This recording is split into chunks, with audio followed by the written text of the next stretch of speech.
Hello friends, welcome to Frenchie's video. I'm Frances Martin, independent demonstrator with Stampin' Up, and today I'm going to share with you how to do a hummingbird stained glass. This is beyond wicked cool. Barb in my team shared a picture and right away I had to try it. So this one here, it's stamped with stays on at the top, and then I thought, stained glass usually it's raised the black, so I decided to do it with emboss. And I don't know if you can tell in the picture, but this look even more like stained glass. So, and I had done the little rooster too here. So let's get started. First thing you want to do is take a piece of window sheet, and I'm going to use my embossing buddy because we're going to do with the embossing. If you want to do with a stays on, then you would just stamp with stays on and not emboss it.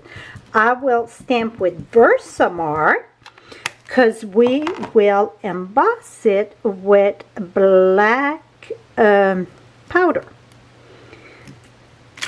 Put that there.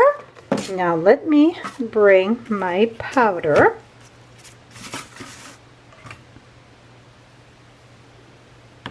Tap, tap, tap. I'm going to remove this, put that aside, bring my E2. Oh, it's all a mess here. 1 second. It was all wrapped up around the legs of my computer desk there. Okay, so now you're going to emboss that. When you emboss on window sheet, the minute that it starts melting the embossing powder, you want to move it. If not, it's kind of going to melt the window sheet, so you don't want to leave it there too long. And it goes kind of fast if your embossing tool it's already warmed up. So I just did a few, so it's already warmed up. So now I just check, make sure it's all melted. Right here it looks like I'm missing some. Here we go. So now that it's done, you're going to take, okay, let me take my inky rag here and remove that little black powder that I got on my messy desk. So now you're going to turn it around. Make sure I'm in the view. Turn it around. You're going to use the blends and color with the blends. You decide which color you want. I just did a Mod Podge of color. Here I put that the cherry cobbler. And when you color on a window sheet, you see it's kind of messy there. So if you want to put another layer, you have to let that one dry and just push it all in the same direction. If not, it's just going to make that Mod Podge. And then, like for an example, the feather at the bottom, I did the Bermuda Bay. I just give a little few stroke here. And what it's nice, you color in the back, you don't have to be careful because the line stop it. And then I'm going to go at the top, push it down, so then it's going to mix those feathers very lovely. So I did the whole hummingbird like this. Now, if you mix like that, it's very important that you take your brush and see I had colors on it. So you want to make sure you brush out the color you blended. So when you're all done this, you're going to finish with this here. You can see I got a bit of red that it's Mod Podge there. I'm going to try to come here and see if I can put a bit more.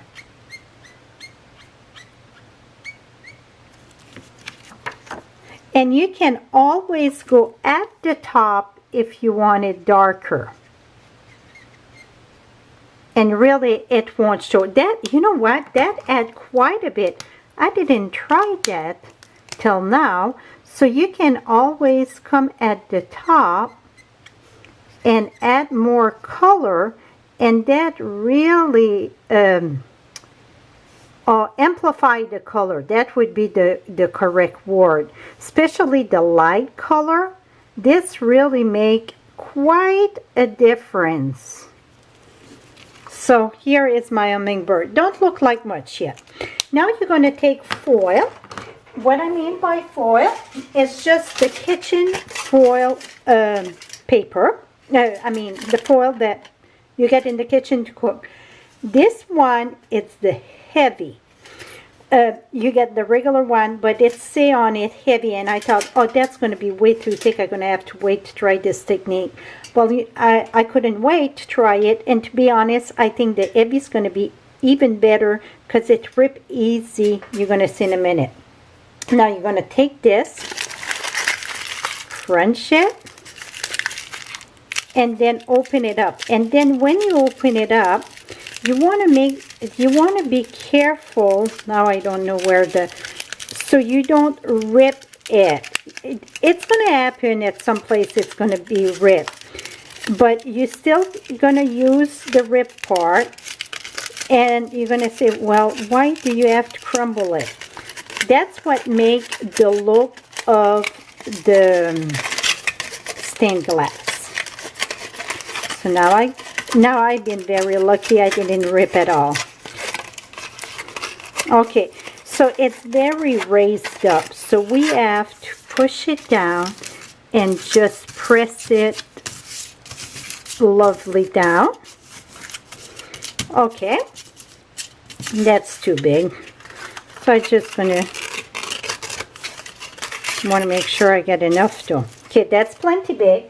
Now you're gonna use this. You're gonna bring a piece of adhesive sheet. You're gonna raise where it says peel up. You're gonna peel this up. Add that scrap there. You're gonna take this. It doesn't matter which side that you put it down. So I'm gonna put this down. Now take your piece of that was on top there. Put that there. And flat this up.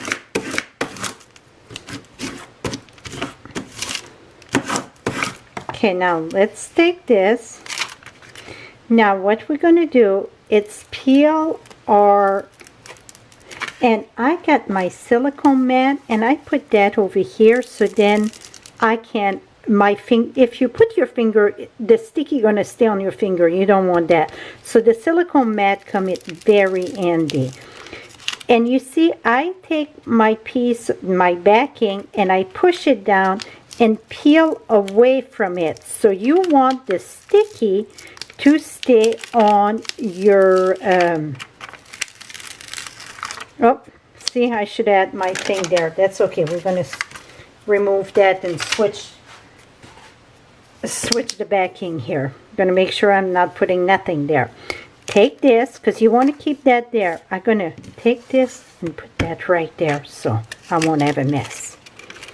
Oh, you don't want to touch the back of this, except with the silicone mat. Well, this didn't happen earlier. Okay, now, the place that it's raised, so that's the front, you're going to take this and put that on top of your. Okay, now I got glue all over my finger. First time I did it, or second and third, was not messy like that, but I rip all my foil. So you see? So now what you're going to do is cut. I just want to cut to get out the sticky around there so I can cut it better. Here we go. So now I'm safe. So now, what you see how lovely it is? It's just stinking cute. I'm looking for, here they are.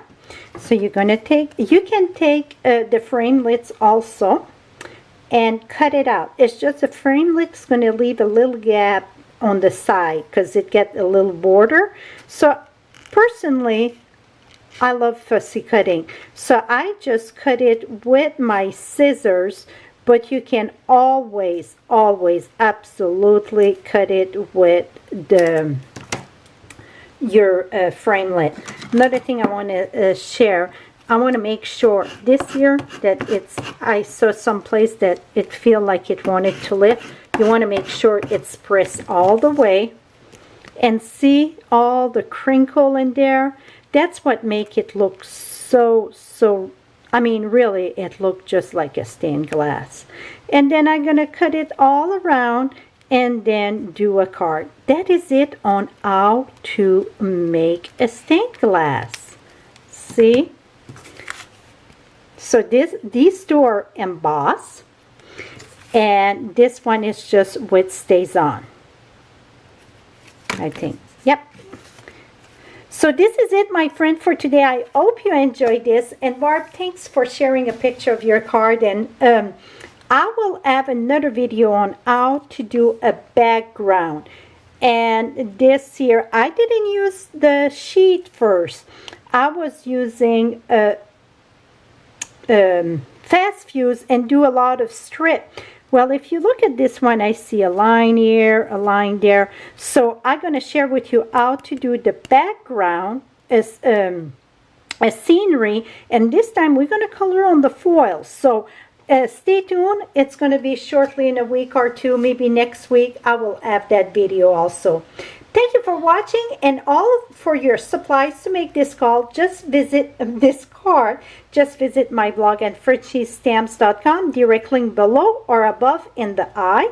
And also, I'm going to have measurement, and you can shop 24/7. Have a lovely day, my friend. Bye bye for now.